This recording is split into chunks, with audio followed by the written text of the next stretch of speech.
Good morning students, मैं मुकेश कुमार आपके अपने चैनल स्टडी फॉर जॉब से आपका हार्दिक स्वागत करता हूं। तो बच्चों, हमारा टॉपिक चल रहा था रिफ्रैक्शन ऑफ लाइट, प्रकाश का अपवर्तन चल रहा था, जिसमें हम रिफ्रैक्टिव इंडेक्स तक पढ़ चुके हैं। उससे आगे का आज करेंगे। रिफ्रैक्टिव इंडेक्स का थोड़ा सा रिटेक ले लेते हैं हम, ठीक है। तो रिफ्रैक्टिव इंडेक्स में मैंने क्या बताया था आप लोगों को। रिफ्रैक्टिव इंडेक्स मैंने पढ़ाया था आपको, जल्दी जल्दी मैं बता देता हूँ। रिफ्रैक्टिव इंडेक्स अपवर्तन सूचकांक बोलते हैं इसको, ठीक है, अपवर्तनीय सूचकांक। तो इसमें क्या था, इसको म्यू से डिनोट करते हैं। रिफ्रैक्टिव इंडेक्स को किससे डिनोट करते हैं? म्यू से डिनोट करते हैं, ठीक है, म्यू से डिनोट करते हैं बच्चों। इसमें बताया था मैंने, अगर रेयर मीडियम होगा ना तो लाइट की स्पीड जो है, स्पीड ऑफ लाइट जो है वो क्या होगी? फास्ट होती है। रेयर मीडियम में जैसे एयर है, हवा होती है, उसका रेयर मीडियम में स्पीड ऑफ लाइट कैसी होती है? फास्ट होती है। लाइट की जो स्पीड होगी, स्पीड ऑफ लाइट क्या होगी? फास्ट होगी। बट डेंसर मीडियम में क्या होता है? डेंसर मीडियम में ये सघन माध्यम होता है और ये विरल माध्यम, ठीक है। विरल माध्यम में क्या होता है? स्पीड ऑफ लाइट जो है वो क्या हो जाती है? थोड़ी स्लो हो जाती है एज कंपेयर टू, इसको है ना रिलेटिव करके देखते हैं, यानी कि कंपेयर करके देखेंगे, ठीक है। तो स्पीड ऑफ लाइट इसमें क्या हो जाएगी? इसमें स्लो हो जाएगी। किसके कंपैरिजन में? एयर के। यानी कि रेयरर मीडियम में लाइट जो है फास्ट होती है और डेंसर मीडियम में क्या होती है बच्चों? स्लो होती है, ठीक है। डेंसर मीडियम में स्लो होती है, यही बताया था ना मैंने। फिर क्या बताया था? म्यू जो है ऑप्टिकल डेंसिटी के बारे में भी बताया था। ऑप्टिकल डेंसिटी जो होगी, यानी इसको रिफ्रैक्टिव इंडेक्स भी बोल के चलेंगे। रिफ्रैक्टिव इंडेक्स ये जो होगा, ये मैंने बताया था बच्चों आप लोगों को 1/v। ये स्पीड ऑफ लाइट के इन्वर्सली प्रोपोर्शनल होगा, ठीक है। इन्वर्सली प्रोपोर्शनल होता है स्पीड ऑफ लाइट के, इन्वर्सली प्रोपोर्शनल होता है, ठीक है। म्यू जो है इन्वर्सली प्रोपोर्शनल होता है। यानी कि देखो, म्यू ज़्यादा होगा, ऑप्टिकल डेंसिटी भी ज़्यादा होगा, स्पीड ऑफ लाइट जो है ना, लाइट क्या होगा फिर? यानी कि v जो है स्पीड ऑफ लाइट, ये कम होगा। अभी यहीं से अंदाज़ा देख लो, अगर म्यू ज़्यादा होगा, म्यू और रिफ्रैक्टिव इंडेक्स एक ही मान के चल रहे हैं, ये भी म्यू ज़्यादा होगा तो ऑप्टिकल डेंसिटी ज़्यादा होगी। ऑप्टिकल डेंसिटी ज़्यादा होगी तो स्पीड, लाइट की स्पीड जो है वो कम हो जाएगी, क्योंकि इन्वर्सली प्रोपोर्शनल होता है, ठीक है। ये मैं कल के चैप्टर में बता चुका हूँ। अगर ये कम होगा, ऑप्टिकल डेंसिटी भी कम हो जाएगा, लेकिन लाइट की स्पीड जो है वो बढ़ जाएगी। कहने का मतलब क्या हो गया? ये लाइट की स्पीड फास्ट किस में होती है? रेयर मीडियम में। यानी कि रेयर मीडियम में ये दोनों कम हो जाएंगे। इसको लिख सकते हैं हम, रेयर मीडियम में क्या हो जाएगा? ऑप्टिकल डेंसिटी कम हो जाएगा, रिफ्रैक्टिव इंडेक्स भी कम हो जाएगा, लेकिन स्पीड ऑफ लाइट वो ज़्यादा होगा, क्योंकि ये मैं ऑलरेडी बता चुका हूँ, ये फास्ट होती है, ठीक है। जल्दी जल्दी करवा रहा हूँ बच्चों रिवीजन के तौर पे कि हमने कल क्या पढ़ा था। जो नए बच्चे जुड़े हो तो उनको पता चल जाए, थोड़ा आइडिया हो जाए, ठीक है ना। और डेंसर मीडियम में बच्चों, डेंसर मीडियम में क्या था? डेंसर मीडियम, इसको विरल माध्यम कहेंगे, इसको सघन माध्यम, ठीक है। तो डेंसर मीडियम में क्या होगा? रिफ्रैक्टिव इंडेक्स क्या होगा? ज़्यादा होगा। ये वाला केस हो जाएगा, नहीं ये वाला नहीं, सॉरी, ऊपर वाला केस हो जाएगा, ये वाला केस हो जाएगा। यानी कि म्यू ज़्यादा होगा, रिफ्रैक्टिव इंडेक्स ज़्यादा होगा, ऑप्टिकल डेंसिटी भी ज़्यादा होगा, तो स्पीड ऑफ लाइट जो है वो कम हो जाएगा, क्योंकि डेंसर में मैंने भी बताया स्पीड जो है वो कम होती है। यहाँ तक हम पढ़ चुके हैं, ठीक है, यहाँ तक हम पढ़ चुके हैं। तो ये स्लो हो जाएगा, ये इन्वर्सली प्रोपोर्शनल है, तो इसको हम क्या लिख सकते हैं? म्यू जो होगा वो क्या होगा? म्यू जो होगा इसको क्या लिखेंगे, जैसे ये कोई रेयरर मीडियम है, ये डेंसर मीडियम है, यहाँ पे मान लो μ1 था रिफ्रैक्टिव इंडेक्स, यहाँ पे 2 था, यहाँ पे स्पीड v1 था, यहाँ पे स्पीड v2 था। तो इसको कैसे लिखेंगे हम, μ12। ये जो 2 है ना, इसका मतलब क्या है, रिफ्रैक्टिव इंडेक्स ऑफ 2। 2 किसका है, 2 किसका है, डेंसर मीडियम का, यानी कि refractive index of denser medium, ठीक है, किसके कंपैरिजन में, फर्स्ट के कंपैरिजन में। यानी कि इसको क्या लिख सकते हैं हम, ये इन्वर्सली प्रोपोर्शनल होता है, यानी कि μ2 बाई μ1, ठीक है, क्लियर है। और μ2 बाई μ1, μ2 को क्या लिख सकते हैं, म्यू क्या है, 1 बाई वी के बराबर है, तो μ2 क्या होगा, 1 बाई v2 के, 1 बाई v2, यानी 1 by v2 by 1 by v1, ये ऊपर चला जाएगा, तो इसको लिख सकते हैं v1 बाई v2, यानी कि μ2 बाई μ1 किसके बराबर होगा, v1 बाई v2। ये कर चुके हैं हम, क्योंकि इन्वर्सली प्रोपोर्शनल होते हैं, ठीक है। दो अगर माध्यम में दिया हुआ हो, μ1 दिया हुआ हो, μ2 दिया हुआ हो, v1 दिया हुआ हो, तो v2 पूछ लेगा एग्जामिनर, न्यूमेरिकल के बेस पे बता रहा हूँ आप लोगों को, ठीक है। 2 रिफ्रैक्टिव इंडेक्स अलग अलग माध्यम के दिए हुए होंगे, एक की स्पीड दी होगी, दूसरी की स्पीड पूछ लेगा। ये मैंने न्यूमेरिकल करके भी बता रखा आप लोगों को, पिछले लेक्चर में देख लीजिएगा, ठीक है। ये मैंने रीटेक था जो कल करवाया था मैंने, ठीक है। मेन चीज़ यही थी, बाकी रिफ्रैक्शन ऑफ लाइट वगैरह ये तो आप सब जानते ही होंगे, ठीक है, प्रकाश का अपवर्तन। क्लियर है बच्चों। आज हम पढ़ेंगे स्नेल्स लॉ, समझ आ गया। अगर जो बच्चे कल नोट नहीं कर पाए थे अभी नोट कर लीजिएगा, ठीक है। स्क्रीनशॉट लेना चाहते हो तो पॉज करके स्क्रीनशॉट ले लीजिएगा, ये रिकॉर्डेड क्लास ही मिलेगी आप लोगों को, ठीक है। तो आज स्नेल्स लॉ करेंगे हम। स्नेल्स लॉ क्या होता है,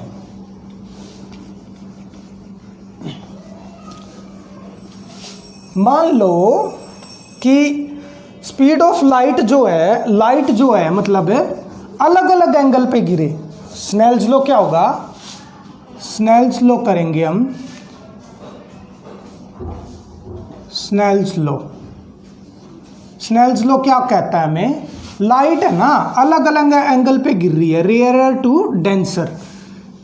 पहले लाइट गिरी इस एंगल पे नॉर्मल से, ये हमारा नॉर्मल है, ठीक है, ये नॉर्मल है।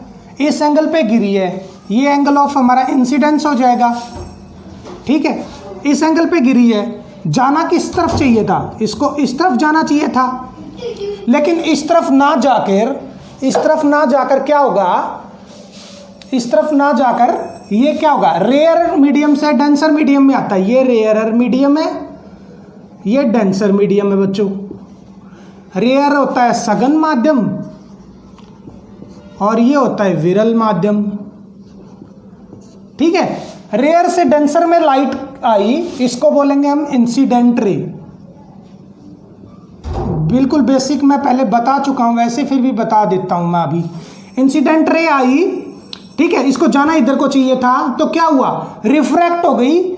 रेयर से डेंसर में आती है कोई भी लाइट, तो क्या होता है, टुवर्ड्स द नॉर्मल आ जाती है। फिर ये इस तरफ आ गई, इस तरफ आ गई ना, टुवर्ड्स द नॉर्मल हो गया, ठीक है, टुवर्ड्स द नॉर्मल आ गया, ठीक। इसको क्या बोलेंगे अब, इसको बोलेंगे रिफ्रैक्टेड रे। रिफ्रैक्टेड रे हिंदी में बोले अपवर्तित किरण, अपवर्तित किरण, ठीक है बच्चों। इसको बोलते हैं आपतित किरण, आपतित किरण, ठीक है बच्चों। ये इस तरफ होगी, इसको बोलेंगे, ये नॉर्मल के साथ इसने क्या बना, angle of refraction, angle of refraction बना लिया इसने, ठीक है, यानी अपवर्तन कोण कहते हैं जिसको, ठीक है। तो ये आपतन कोण है। तो बच्चों इस एंगल पे गिरा, अब दूसरे एंगल पे मान लो ये एंगल थोड़ा सा बढ़ा के आई लाइट, इसको इस तरफ झुकाओ, ये थोड़ा सा बढ़ा के आई, देखो ये हमारा नॉर्मल है, नॉर्मल से देखते हैं ना, मेजर करते हैं हम एंगल को। देखो अब हमारा, देखो ये छोटा सा एंगल था, अब थोड़ा एंगल बढ़ गया, मान लो अलग एंगल पे आई। ये एंगल ऑफ इंसिडेंस जानी किस तरफ चाहिए थी, उस तरफ जानी चाहिए थी, ठीक है। रेयर टू डेंसर है, और रेयर टू डेंसर आती है तो टूवर्ड्स द नॉर्मल आती है, ठीक है। अब देखो यहाँ पे इतना छोटा सा था, यहाँ पे इतना बड़ा बन गया, ये एंगल आर हो गया, ठीक है। मान लो तीसरी कोई फिर और एंगल बढ़ा के आई किरण, ठीक है बच्चों, ये इस तरफ जानी चाहिए थी, ये हमारा नॉर्मल हो गया, ठीक है। ये नॉर्मल हो गया हमारा, ठीक है, ये नॉर्मल हो गया, ये एंगल ऑफ इंसिडेंस, ठीक है। तो ये टुवर्ड्स द नॉर्मल, ये एंगल और बढ़ गया थोड़ा सा। और क्या साबित हो रहा है इससे, यानी कि जितना एंगल इंसिडेंस का बढ़ रहा है ना, उतना ही रेशियो में ये क्या है, ध्यान से देखना आप। एंगल ऑफ रिफ्लेक्शन में क्या होता था, ऐसे आती थी और ऐसे चली जाती थी, ये एंगल ऑफ इंसिडेंस होता था और ये एंगल ऑफ रिफ्रैक्शन होता था। Angle of incidence equals to angle of reflection, ये होता था ना रिफ्लेक्शन ऑफ लाइट में, प्रकाश के परावर्तन में, ठीक है। ये अपवर्तन चल रहा है बच्चों, ये एंगल सेम नहीं होगा, लेकिन इस एंगल का रेशियो सेम होगा। यानी कि जिस एंगल, देखो इस एंगल पे गिरा, मान लो 30 डिग्री पे गिरा, ये 60 डिग्री पे गिरा, ठीक है। ये 30 पे गिरा तो मान लो ये 15 डिग्री का बन रहा है, ये मान लो 30 डिग्री का बन रहा है, ये मान लो 120 का तो ज़्यादा हो जाएगा, ये 45 का मान लो, ये 40 का मान लो, 40 का, ये मान लो 20 का मान लो, ठीक है ना। और ये 45 का मान लो, ये 22 का मान लो। तो यानी कि कहीं ना कहीं इनका जो रेशियो होगा ना वो सेम होगा। ये स्नेल्स लॉ है बच्चों, sine I divide by sine R equals to sine I1, ये I1 मानो, ये R1, ये I2, ये R2। Sine I1 equals to sine R2 divide by sine R2 sine R1 sorry, sine I2 divide by sine R2। इनका जो ratio होगा ना बच्चों वो सेम होगा। ये स्नेल्स लॉ है बच्चों, क्लियर है। किसी भी बच्चे को कोई भी किसी भी तरह का डाउट हो तो पूछ लीजिएगा, देख लो एक बार, ध्यान से देख लो आप लोग, क्लियर है ना, नोट कर लीजिएगा, ठीक है। क्लियर है बच्चों, चलो ये रेशियो जो होगा वो सेम होगा, क्योंकि हर एंगल पे जो एंगल जिस एंगल पे आ रहा है और वो कौन बन रहा है इधर, जो ये जाना इधर को चाहिए था, ये सब तो मैं बता चुका हूँ। अलग अलग एंगल पे लाइट डालकर देखी और वो एंगल्स, इस एंगल का इसके साथ, इस एंगल का इसके साथ, इसका एंगल का इसके साथ, जो रेशियो आ रहा है ना वो सबका सेम आ रहा है। इसका रेशियो और इसका रेशियो इक्वल आ रहा है, ये रेशियो इक्वल आ रहा है, यही स्नेल्स लॉ है, ठीक है। क्लियर है बच्चों, कोई डाउट हो तो पूछ लीजिएगा, किसी भी बच्चे को कोई भी डाउट है तो, ठीक है ना। अगर मीडियम के हिसाब से देखेंगे, ये मान लो μ1 है तो ये मान लो μ2 है, ये μ1 है तो ये μ2 है, तो sine I by sine R क्या हो जाएगा, sine I by sine R μ1 by μ2, μ1 by μ2, μ1 by μ2, μ2 by μ1 आ जाएगा, μ2 बाई μ1, μ2 बाई μ1, ठीक है। और μ2 बाई μ1 ये इन्वर्सली प्रोपोर्शनल होता है, यानी कि v1 बाई v2 भी लिख सकते हैं, ऐसे भी कर सकते हो आप लोग, ठीक है। ये सारे कंपैरिजन करना है, जैसे स्पीड दे दे, रिफ्रैक्टिव इंडेक्स दे दे, ये मैं पीछे वाले में करवा चुका हूँ, अभी रिफ्रैक्टिव इंडेक्स वाले में करवा दिया था। ये ध्यान रखना है, ये इतना मायने नहीं रखता, ये इतना ज़्यादा मायने रखता है। यानी कि ये रेशो तो, ये चीज़ तो मैं पहले पिछले उसमें करवा चुका हूँ ना, ये पिछले में करवा चुका हूँ ना, तो इसका रेशियो, रिफ्रैक्टिव इंडेक्स का रेशियो और स्पीड का रेशियो और इस sine I by sine R का रेशियो ये इक्वल होंगे, ये इक्वल होंगे। इसके हिसाब से भी क्वेश्चन आ सकता है। यानी मान लो यहाँ पे 30 डिग्री दे दिया, यहाँ पे 15 डिग्री दे दिया और μ2 दे दिया, μ1 पूछ लेगा हमसे, μ1 निकालो। तो क्या निकालेंगे हम, मैं अभी करके बता देता हूँ एक साइड में। देखो मान लो इधर है, इधर करके मान लो दे दिया यहाँ पे 30 है, यहाँ 15 है, ठीक है। आई दे दिया 30, आर दे दिया 15 और μ1 की वैल्यू दे दी, μ2 की वैल्यू दे दी हमें मान लो 2 दे दी, जो भी दे दी, और μ1 पूछ लिया। कैसे करेंगे, फॉर्मूला लगा देंगे हम, sine I by sine R equal होगा μ2 बाई μ1, ये लगा देंगे, ठीक है। अगर मान लो थोड़ा सा और डीप कर दिया इसको, स्पीड ऑफ लाइट दे दिया इसका 2 × 10⁸ और v2 पूछ लिया, तो क्या करेंगे, तो v1 बाई v2, इससे v1 दे देगा और v2 पूछ लेगा, v2 दे देगा v1 पूछ लेगा। इस तरह से ये याद रखना, स्नेल्स लॉ में ये और ये चीज़ याद रखना, यही स्नेल्स लॉ है। इनका रेशियो जो है हर एंगल पे रेशियो जो है वो सेम होगा, यानी कि ये और ये इक्वल नहीं होगा, इसका और इसका, इसका और इसका, इसका और इसका रेशियो सेम होगा, रेशियो सेम होगा बच्चों, ठीक है। क्लियर है ना बच्चों, कोई डाउट हो तो पूछ लीजिएगा, कमेंट सेक्शन में कमेंट कर दीजिएगा। आगे चलें, क्लियर है, चलो नोट कर लीजिएगा। जो बच्चा बाद में नोट करना चाहता है तो स्क्रीनशॉट ले लीजिएगा, ठीक है।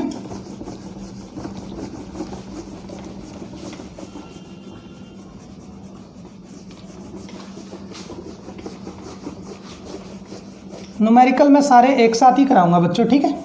नेक्स्ट टॉपिक है हमारा, नेक्स्ट टॉपिक है lateral displacement. Lateral displacement, lateral displacement है, लेटरल डिस्प्लेसमेंट, इसको पार्श्विक विस्थापन भी बोलते हैं। थोड़ा हिंदी में डाउट होता है, पार्श्विक विस्थापन, पार्श्विक विस्थापन भी बोलते हैं इसको बच्चों, ठीक है। पार्श्विक विस्थापन, लेटरल डिस्प्लेसमेंट, ये टॉपिक है हमारा। लेटरल डिस्प्लेसमेंट यानी पार्श्विक विस्थापन, ठीक है। पार्श्विक विस्थापन ये किसको बोलेंगे हम, देखो ये कोई ग्लास स्लैब है,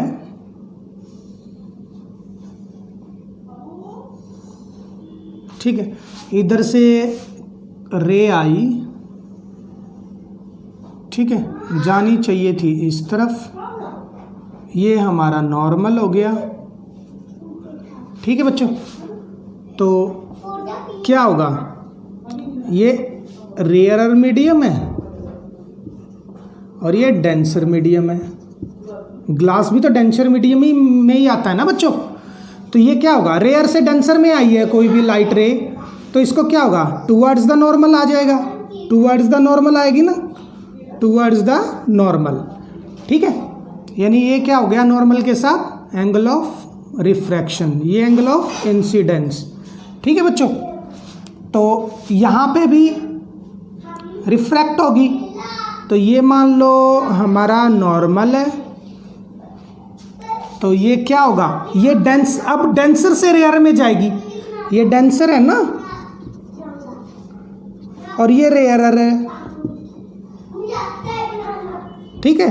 ये रेयरर मीडियम, डेंसर से रेयर में क्या बताया था मैंने, away from the normal, rare to denser towards the normal, यानी नॉर्मल की तरफ बनाया था, इधर जानी चाहिए थी लेकिन ये इस तरफ आ गई टुवर्ड्स द नॉर्मल।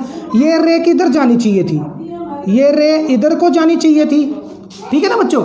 तो अवे फ्रॉम द नॉर्मल जाएगी, डेंसर से रेयर आई है ना ये लाइट, तो ये क्या हो जाएगा, इस तरफ हो जाएगी, ठीक है बच्चों। और ये जानी किस तरफ चाहिए थी, ठीक है। ये रे देखो ये पैरेलल है, इस रे के बीच इसको बोलेंगे angle of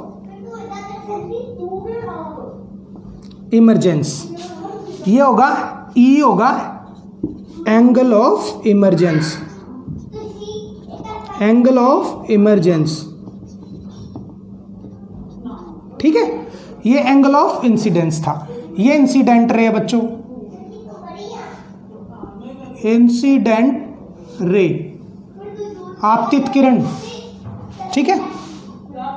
angle of emergent, ये इमरजेंट रे है। तो ये और ये कहीं ना कहीं देखो पैरेलल जा रही है, ये पैरेलल जा रही है ना, ये पैरेलल जा रही है। तो इसके बीच का जो डिस्प्लेसमेंट होगा, इसके बीच का जो डिस्टेंस होगा, डिस्प्लेसमेंट होगा, ये क्या होगा? लेटरल डिस्प्लेसमेंट होगा। ये क्या होगा? Lateral displacement.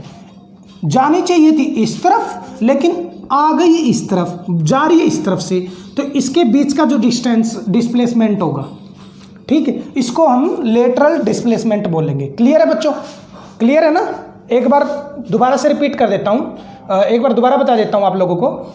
यहाँ से रे आई, रेयर से डेंसर में जानी चाहिए थी इस तरफ, ठीक है ना, इस तरफ जानी चाहिए थी ना, लेकिन ये क्या होगी? रेयर से डेंसर में आई थी तो टूवर्ड्स द नॉर्मल आ गई। हमारा ये नॉर्मल है, टूवर्ड्स द नॉर्मल आ गई ना, टूवर्ड्स द नॉर्मल आ गई, टूवर्ड्स द नॉर्मल आ गई। फिर इधर से फिर ये रिफ्रैक्ट होगी, यहाँ पे नॉर्मल 90 डिग्री का होता है। यहाँ से क्या होगा? अब ये डेंसर है, डेंसर में आ गई ना, डेंसर से फिर रेयर में जाएगी तो क्या होगा? ये हमारा नॉर्मल है, तो अवे फ्रॉम द नॉर्मल जाएगी। कहाँ जाएगी? अवे फ्रॉम द नॉर्मल जाएगी। और जानी किस तरफ चाहिए थी? इस तरफ जानी चाहिए थी, अवे फ्रॉम द नॉर्मल जाएगी। तो ये जो इसके बीच का जो डिस्टेंस होगा, इसके बीच का जो डिस्टेंस होगा वो क्या होगा? Lateral displacement. क्लियर है बच्चों? क्लियर है ना? ये लेटरल डिस्प्लेसमेंट होगा, ठीक है। कोई डाउट हो तो पूछ लीजिएगा। और क्वेश्चन आ जाता है कौन से कलर का सबसे ज़्यादा डिस्प्लेसमेंट, लेटरल डिस्प्लेसमेंट होता है? ये होता है हमारा वायलेट कलर का डिस्प्लेसमेंट जो होता है, वायलेट कलर का जो डिस्प्लेसमेंट होता है वो लेटरल डिस्प्लेसमेंट जो होता है वो हाई होता है वायलेट कलर का। विबिग्योर, ये पढ़ा होगा ना, VIBGYOR,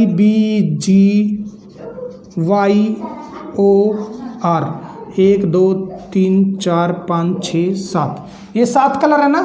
इस वायलेट कलर का लेटरल डिस्प्लेसमेंट ज़्यादा होता है लेकिन रेड का कम होता है लेटरल डिस्प्लेसमेंट। और वेवलेंथ को कहे तो वेवलेंथ का इसका मैक्सिमम होगा ना, इसका मैक्सिमम होता है ना। और वेवलेंथ क्या होता है? वेवलेंथ के केस में उल्टा होता है, वेवलेंथ इसका कम होता, इसका ज़्यादा होता है, और इसका कम होता है, इसका ज़्यादा होता है, ठीक है ना। क्लियर है बच्चों? अब angle of incidence, angle of incidence जो होगा, एंगल ऑफ इंसिडेंस अगर ज़्यादा होगा, ये इस तरफ से झुकाव ज़्यादा होगा। एंगल ऑफ इंसिडेंस तो तभी होगा ना जब इस तरफ से तिरछी जाएगी रे। एंगल ऑफ इंसिडेंस ज़्यादा होगा तो लेटरल डिस्प्लेसमेंट क्या होगा? ज़्यादा होगा। देखो ये इस तरफ ज़्यादा होगी, ये इस तरफ, मान लो इस तरफ होती रे, तो यानी कि इस तरफ से फिर इस तरफ जाती ना, तो ये डिस्टेंस बढ़ता ना, ये बढ़ता ना बच्चों, तो यही तो लेटरल डिस्प्लेसमेंट है हमारा। यानी एंगल ऑफ इंसिडेंस ज़्यादा होगा तो लेटरल डिस्प्लेसमेंट भी ज़्यादा होगा। क्लियर है बच्चों? क्लियर है ना? और रिफ्रैक्टिव इंडेक्स ज़्यादा होगा, रिफ्रैक्टिव इंडेक्स ज़्यादा होगा तो भी लेटरल डिस्प्लेसमेंट ज़्यादा होगा, तो भी लेटरल डिस्प्लेसमेंट ज़्यादा होगा। क्यों होगा? रीज़न बताऊंगा आपको क्यों ज़्यादा होगा। देखो मैंने क्या बताया था अभी थोड़ी देर पहले, sine I equals to sine R, μ2/μ1 होते हैं, बताया था मैंने। इसका मतलब क्या हो गया? देखो बेटा, इंसिडेंट रे यानी ये एंगल ज़्यादा है, ये एंगल ज़्यादा है तो रिफ्रैक्टिव इंडेक्स भी तो ज़्यादा हुआ ना बच्चे। और रिफ्रैक्टिव इंडेक्स ज़्यादा हुआ, ये एंगल ज़्यादा है, रिफ्रैक्टिव इंडेक्स ज़्यादा हुआ तो ये एंगल ज़्यादा हुआ, ये एंगल ज़्यादा हुआ तो ये मैं बता चुका हूँ, ये एंगल ज़्यादा होगा तो डिस्प्लेसमेंट ज़्यादा होगा। प्रूव्ड? ठीक है, क्लियर है ना? तो लेटरल डिस्प्लेसमेंट भी ज़्यादा होगा। एक दूसरे से कनेक्ट करके देखा करो बच्चों, ठीक है। नेक्स्ट पॉइंट क्या है? अगर थिकनेस ज़्यादा होगी ग्लास की, अगर थिकनेस ज़्यादा होगी, अगर थिकनेस यानी मोटाई ज़्यादा होगी तो भी लेटरल डिस्प्लेसमेंट ज़्यादा होगा, तो भी लेटरल डिस्प्लेसमेंट, थिकनेस ज़्यादा होगी तो भी लेटरल डिस्प्लेसमेंट ज़्यादा होगा। कैसे होगा? देखो ये थिकनेस है, मान लो ये थिकनेस है, ये थिकनेस ज़्यादा होगी तो भी लेटरल डिस्प्लेसमेंट ज़्यादा होगा, ये थिकनेस ज़्यादा होगी तो लेटरल डिस्प्लेसमेंट ज़्यादा होगा। ठीक है बच्चों। नेक्स्ट है वेवलेंथ ज़्यादा होगी, वेवलेंथ का भी मैं बता ही चुका हूँ। वेवलेंथ ज़्यादा होगी तो लेटरल डिस्प्लेसमेंट कम होगा, तो लेटरल डिस्प्लेसमेंट कम होगा। क्यों? क्योंकि ये बता चुका हूँ ना पहले ही आप लोगों को, वायलेट कलर का लेटरल डिस्प्लेसमेंट ज़्यादा होता है। तो लेटरल डिस्प्लेसमेंट वायलेट कलर का ज़्यादा है तो इसका मतलब क्या है? वायलेट कलर की वेवलेंथ क्या होती है? कम होती है। तो ज़्यादा कब होता है? जब वेवलेंथ कम हो, और जब वेवलेंथ ज़्यादा हो तो लेटरल डिस्प्लेसमेंट कम होगा। ठीक है ना? क्लियर है ना? कोई भी डाउट है तो पूछ लीजिएगा। ये होता है लेटरल डिस्प्लेसमेंट। अगर एग्जामिनर हमसे पूछ ले तो लेटरल डिस्प्लेसमेंट क्या है, लेटरल डिस्प्लेसमेंट क्या है, मतलब मान लो क्वेश्चन आ सकता है हमसे, बे एंगल ऑफ इंसिडेंस जो है ना, लाइट दो तरीके से डाली गई है, एक 30 डिग्री पे एंगल पे डाली गई है, एक 40 डिग्री पे एंगल पे डाली गई है। बताओ किसका लेटरल डिस्प्लेसमेंट ज़्यादा होगा? इस तरह से आएगा क्वेश्चन, किसका लेटरल डिस्प्लेसमेंट ज़्यादा होगा। मैंने क्या बताया? एंगल ऑफ इंसिडेंस अगर ज़्यादा होगा तो लेटरल डिस्प्लेसमेंट ज़्यादा होगा, तो हमारा आंसर क्या हो जाएगा? 40 डिग्री वाला। ठीक है। अगर रिफ्रैक्टिव इंडेक्स दे दे हमें, एक का रिफ्रैक्टिव इंडेक्स दे दे हमें, एक वाले का दे दे 2, एक का दे दे मान लो 3, फॉर एग्जाम्पल है, तो किसका लेटरल डिस्प्लेसमेंट ज़्यादा होगा? 3 वाले का होगा। जितना रिफ्रैक्टिव इंडेक्स होगा, जितना ज़्यादा रिफ्रैक्टिव इंडेक्स होगा उतना ही ज़्यादा लेटरल डिस्प्लेसमेंट होगा।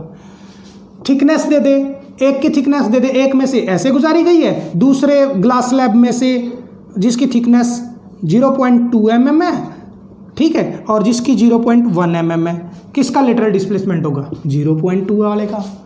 ठीक है।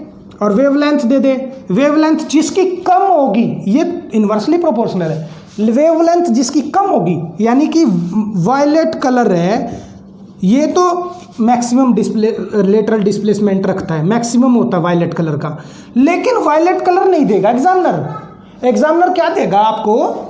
भाई एक तो ब्लू कलर है और एक ऑरेंज कलर है, बताओ ब्लू कलर में से और ऑरेंज कलर में से लेटरल डिस्प्लेसमेंट किसका होगा? मान लो इस कलर की लाइट डाली हमने, इस कलर की लाइट डाली, एक तो ब्लू कलर की डाल रहे हैं और एक ऑरेंज कलर की डाल रहे हैं, बताओ लेटरल डिस्प्लेसमेंट किसका ज़्यादा होगा?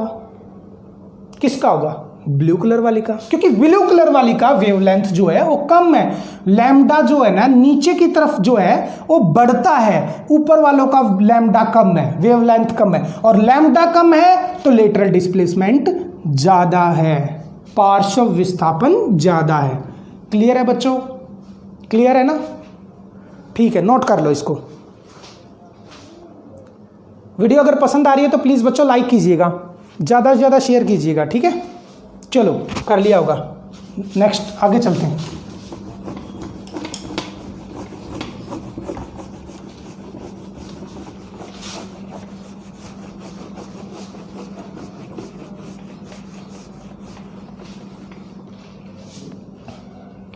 नेक्स्ट टॉपिक है real depth and apparent depth. Real depth and apparent depth.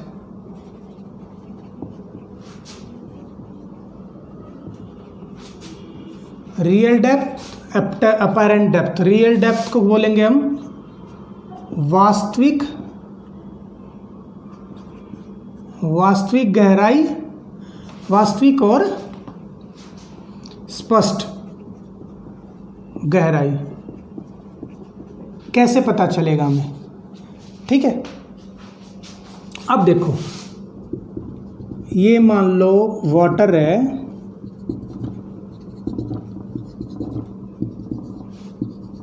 ज़्यादा पानी खिला दिया, ठीक है, और ये फिश है, गंदी सी फिश बनानी आती है, ज़्यादा अच्छी मुझे बनानी नहीं आती, ठीक है, ये फिश है और एक ये फिश है।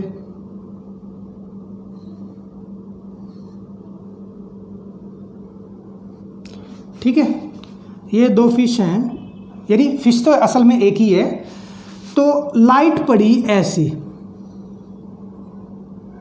लाइट पड़ी ऐसे, तो ये लाइट रिफ्रैक्ट होके ऊपर चली गई। ठीक है, और एक लाइट पड़ी टकरा के ऐसे, ये नॉर्मल है, कोई नॉर्मल है। ठीक है, नॉर्मल है, तो ये क्या हो गया, अब डेंसर से रेयर में जाएगी तो यहाँ से रिफ्रैक्ट हो जाएगी away from the normal. Away from the normal होएगी तो ये इस तरफ आएगी, यहाँ पे इस तरफ आएगी, देखो पीछे जाके मिलेगी। तो पीछे मिलेगी तो यहाँ पे इमेज बन जाएगी, यहाँ पे इमेज बन जाएगी। ठीक है, यहाँ पे इमेज बन जाएगी। तो यही कारण होता है कि जो हमें मछली है ना पानी की ऊपर दिखाई देती है, थोड़ा सा ऊपर दिखाई देती है। एक लाइट ऐसे पड़ी थी, ठीक है, फिर दूसरी लाइट आई इस तरफ, नॉर्मल से अवे फ्रॉम द नॉर्मल आ गई, ये अवे आ गई। ठीक है, आनी जानी चाहिए थी इस तरफ, लेकिन इस तरफ ना जाकर ये इस तरफ आ गई। ठीक है ना, क्लियर है ना बच्चों, क्लियर है? ठीक है, तो ये जो डिस्टेंस होगी, ये जो डिस्टेंस होगा, ये तो इसका रियल डेप्थ होगा आर डी, ये रियल डेप्थ होगी। और ये जो डिस्टेंस होगा, ये जो डिस्टेंस होगा, ये इसका ए डी होगा, अपरेंट डिस्टेंस जो दिखाई दे रहा है। ठीक है, अपरेंट डेप्थ होगा। ठीक है, क्लियर है बच्चों? ये रियल डेप्थ होगा और ये अपरेंट डेप्थ होगा जहां पे ये दिखाई दे रही है। ठीक है, समझ गई? कोई भी डाउट हो तो बता देना। किस वजह से होगा ये? Due to refraction of light. Question आता है एग्जाम में हमारे, बे किस तरह से, किसकी वजह से? प्रकाश के अपवर्तन के कारण दिखाई देता है ना हमें, अपवर्तन के कारण हमें दिखाई देता है मछली, थोड़ी सी ऊपर मछली दिखाई देती है। ठीक है ना, प्रकाश के अपवर्तन के कारण रियल डेप्थ में नहीं, अपरेंट डेप्थ में दिखाई देता है। यही रियल डेप्थ और अपरेंट डेप्थ होता है। इसको कई बार ये लिख देते हैं कि ए म्यू डब्ल्यू, यानी कि रिफ्रैक्टिव इंडेक्स ऑफ वाटर क्या होगा? रिफ्रैक्टिव इंडेक्स ऑफ वाटर होगा real depth divide by apparent depth. ये नोट कर लो आप, real depth divide by apparent depth. ठीक है, ए म्यू यानी कि रिफ्रैक्टिव इंडेक्स ऑफ एयर, ये एयर है ना, और ये वाटर है। Refractive index of water real depth by apparent depth. ठीक है, ए म्यू डब्ल्यू। क्लियर है बच्चों? कोई भी डाउट हो तो पूछ लीजिएगा। क्लियर है ना? अपरेंट डेप्थ और रियल डेप्थ समझ में आ गया ना? रियल डेप्थ तो था जहाँ असली में मछली है वो तो होगा रियल डेप्थ, और जहाँ रिफ्रैक्ट होकर अपवर्तन के कारण हमें दिखाई दे रही है, कैसे दिखाई दी वो भी मैंने बता दिया। सीधी किरण आई, ठीक है, सीधी किरण आई, रिफ्रैक्ट होके सीधी चली गई। ठीक है, एक किरण इधर को चली गई, इधर को जाएगी, डेंसर से रेयर की तरफ जा रही है, तो ये नॉर्मल है हमारा, ये क्या होगा? अवे फ्रॉम द नॉर्मल जाएगी। मान लो सही तरह से नहीं बन रखा ये ऐसे जानी चाहिए थी ना, ऐसे जानी चाहिए थी, तो ये अवे फ्रॉम द नॉर्मल, ये ऐसे, ये अवे फ्रॉम द नॉर्मल जा रही है, जानी चाहिए थी इस तरफ, तो ये पीछे जाके कहीं मिल रही है, पीछे कहीं मिल रही है, तो ये क्या होगी? इसकी वर्चुअल इमेज बन जाएगी, यहाँ पे दिखाई देगी, जो कि इधर से यहाँ दिखाई देगी, थोड़ा सा ऊपर उठी हुई। क्वेश्चन आ जाता है एग्जाम में कि भाई मछली जो है ना थोड़ी सी ऊपर उठी क्यों दिखाई देती है? क्यों दिखाई देती है? ये अपरेंट डेप्थ पे दिखाई देती है। क्यों दिखाई देती है? प्रकाश के अपवर्तन के कारण। या फिर क्वेश्चन आ जाएगा, अभी क्वेश्चन और कर लो, इसके ऊपर बेस्ड क्वेश्चन है, मान लो इस पे बेस्ड कोई क्वेश्चन है, कर लो। एक क्वेश्चन कर लेते हैं हम इसके बेस्ड, किस तरह का क्वेश्चन आएगा। ठीक है, the depth of a swimming pool, कोई स्विमिंग पूल है, उसकी गहराई जो है, स्विमिंग पूल इज 2 मीटर, ठीक है, 2 मीटर है। एक स्विमिंग पूल की डेप्थ जो है 2 मीटर है, ठीक है। Find its apparent depth, find its apparent depth, apparent depth, apparent depth find out करनी है, यानी कि AD निकालना है, RD दिया हुआ है, रियल डेप्थ दी हुई है कितनी, 2 मीटर, ठीक है। और AμW ये होता है 4/3, इसकी वैल्यू याद कर लो। AμW की वैल्यू होती है, रिफ्रैक्टिव इंडेक्स ऑफ वाटर होता है as compare to air, air के कंपैरिजन में वाटर का रिफ्रैक्टिव इंडेक्स 4/3 होता है, ये याद कर लो बच्चों, ये एग्जाम में भी दिया होगा, नहीं भी दिया होगा तो याद रखना इसको, ठीक है।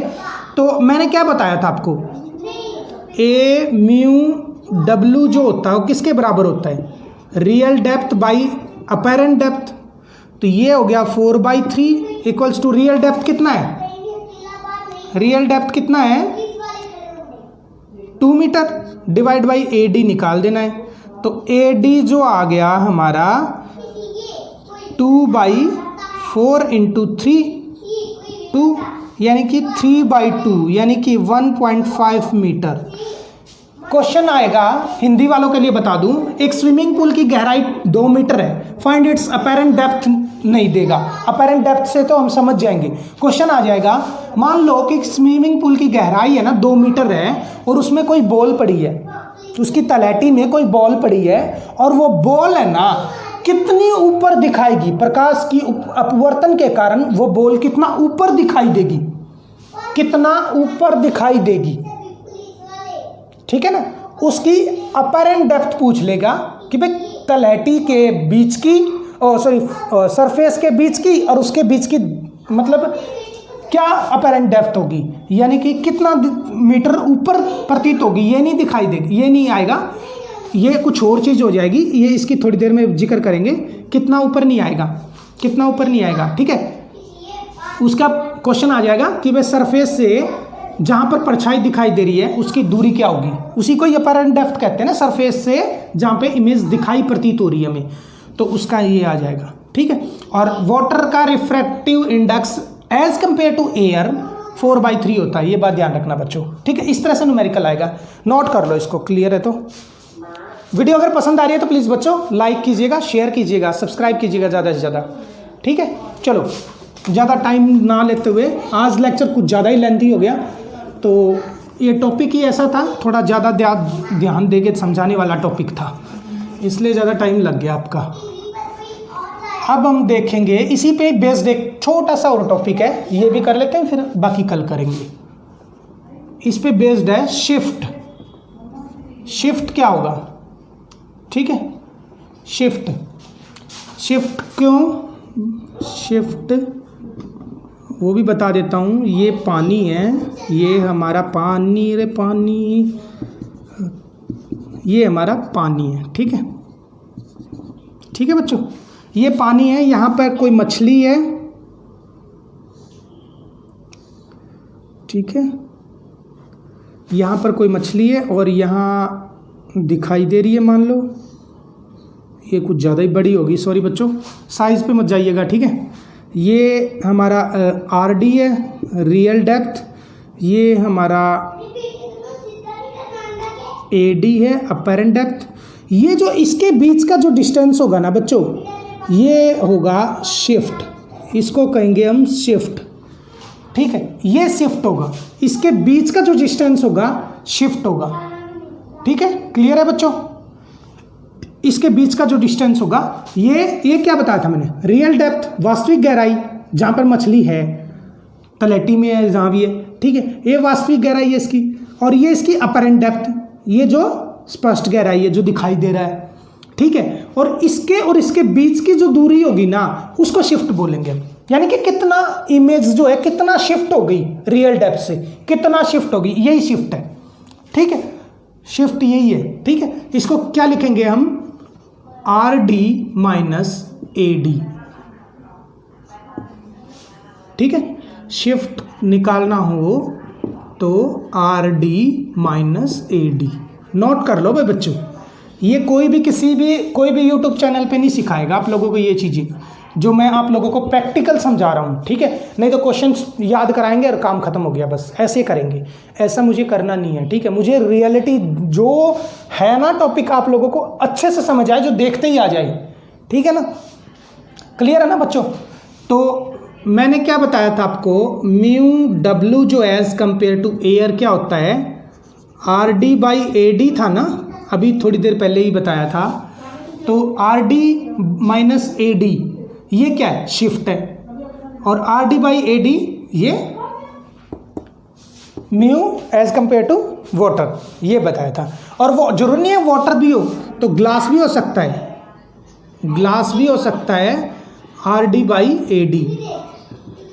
ठीक है, एग्जामिनर क्या करेगा, म्यू जी की वैल्यू दे देगा आपको, जो मर्जी दे, 2 दे, 3 दे, 0.5 दे, जो मर्जी दे देगा, और फिर आपसे आर डी की दे देगा, ए डी पूछ लेगा। फॉर्मूला यही रहेगा, ए म्यू जी ओ, यानी कि रेयर के कंपैरिजन में डेंसर का फॉर्मूला यही होगा, are D by A D. ठीक है, ये मत सोचना एयर और वाटर के ही कंपैरिजन में है, क्योंकि इसको इसलिए लेते हैं क्योंकि इसका पता है हमें 4/3 होता है रिफ्रैक्टिव इंडेक्स। ठीक है ना, ये फॉर्मूला है। मतलब इस पे बेस्ड क्वेश्चन क्या हो जाता है, इस पे बेस्ड क्वेश्चन हो जाता है बच्चों कि भाई मान लो रियल डेप्थ जो है आपके पास A mu G equals to R D by A D.